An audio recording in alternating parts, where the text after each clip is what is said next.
সঙ্গীত শিল্পী তাহসানের মায়ের গাড়ি চালক ছিলেন আবেদ আলী। জনপ্রিয় অভিনেতা ও সঙ্গীত শিল্পী তাহসান খানের মা ডক্টর জিনাতুন্নেসা তাহমিদা বেগম যখন পিএসসির চেয়ারম্যান ছিলেন, সেই সময় তার ব্যক্তিগত গাড়ির চালক ছিলেন প্রশ্ন ফাঁসের অভিযোগে গ্রেফতারকৃত সৈয়দ আবেদ আলী। মঙ্গলবার রাতে বিভিন্ন সূত্রে বিষয়টি নিশ্চিত হওয়া গেছে। পিএসসির সাবেক চেয়ারম্যান ডক্টর মোহাম্মদ সাদিকও গণমাধ্যমকে দেওয়া তার বক্তব্যে বিষয়টি স্পষ্ট করেছেন। জানা গেছে, প্রফেসর ডক্টর জিনাতুন্নেসা তাহমিদা বেগম ছিলেন দেশের অন্যতম প্রধান সাংবিধানিক প্রতিষ্ঠান বাংলাদেশ সরকারি কর্ম কমিশন এর জন্য নিয়োগপ্রাপ্ত অষ্টম চেয়ারম্যান।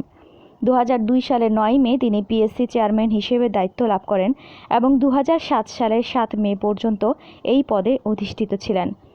এদিকে সৈয়দ আবেদ আলী 1997 সালের 2রা ডিসেম্বর পিএসসিতে গাড়ি চালক হিসেবে যোগ দেন। প্রফেসর ডক্টর জিনাতুন্নেসা তাহমিদা বেগম যখন পিএসসির চেয়ারম্যান ছিলেন, ততদিনে সৈয়দ আবেদ আলী প্রমোশন লাভ করে চেয়ারম্যানের ব্যক্তিগত গাড়ি চালক হন। সেই সময় থেকে মূলত সৈয়দ আবেদ আলী প্রশ্ন ফাঁস চক্রে জড়িয়ে পড়েন। এরপর দীর্ঘ সময় ধরে তিনি ওই চক্রের সঙ্গে প্রশ্ন ফাঁস করে আসছিলেন, তবে ওই সময় তিনি ধরাছোঁয়ার বাইরেই ছিলেন।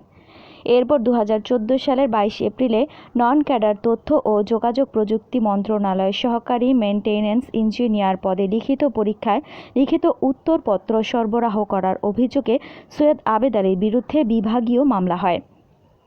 অভিযোগনামা ও অভিযোগ বিবরণী তার স্থায়ী ঠিকানায় পাঠানো হয়। ডাক বিভাগ সৈয়দ আবেদ আলীর স্থায়ী ঠিকানায় চিঠি গ্রহণের জন্য কাউকে না পেয়ে অভিযোগনামা ও অভিযোগ বিবরণীটি পিএসসিতে ফেরত পাঠায়। একইভাবে সাময়িক বরখাস্তের আদেশটিও ফেরত আসে।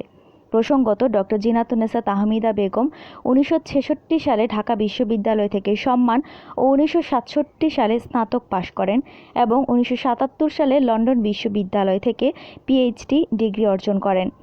এ বিষয়ে পিএসসির সাবেক চেয়ারম্যান ডক্টর জিনাতুন্নেসা তাহমিদা বেগমের কনিষ্ঠ পুত্র জনপ্রিয় অভিনেতা ও সঙ্গীত শিল্পী তাহসান খানের সঙ্গে যোগাযোগের চেষ্টা করা হলেও তার মুঠোফোন নম্বর বন্ধ পাওয়া যায়। এক সাক্ষাৎকারে পিএসসির সাবেক চেয়ারম্যান ডক্টর মোহাম্মদ সাদিক জানান, ডক্টর জিনাতুন্নেসা তাহমিদা বেগম ও এটিএম আহমেদুল হক চৌধুরী যখন পিএসসির চেয়ারম্যান ছিলেন, তখন আবেদ পিএসসির চেয়ারম্যানের গাড়ি চালক ছিল। ইকরাম আহমেদ যখন চেয়ারম্যান ছিলেন, তখন সে বরখাস্ত হয়। পরে তাকে চাকরিচ্যুত করা হয়। উল্লেখ্য, পিএসসির প্রশ্ন ফাঁসের অভিযোগ করাসহ মামলায় ইতিমধ্যে আলোচিত আবেদ আলী সহ 17 জনকে গ্রেপ্তার করেছে সিআইডি। তাদের মধ্যে পিএসসির উপপরিচালক, সহকারী পরিচালক ও আবেদের ছেলে ছাত্রলীগ নেতা সৈয়দ সোহানুর রহমান সিয়ামও রয়েছেন।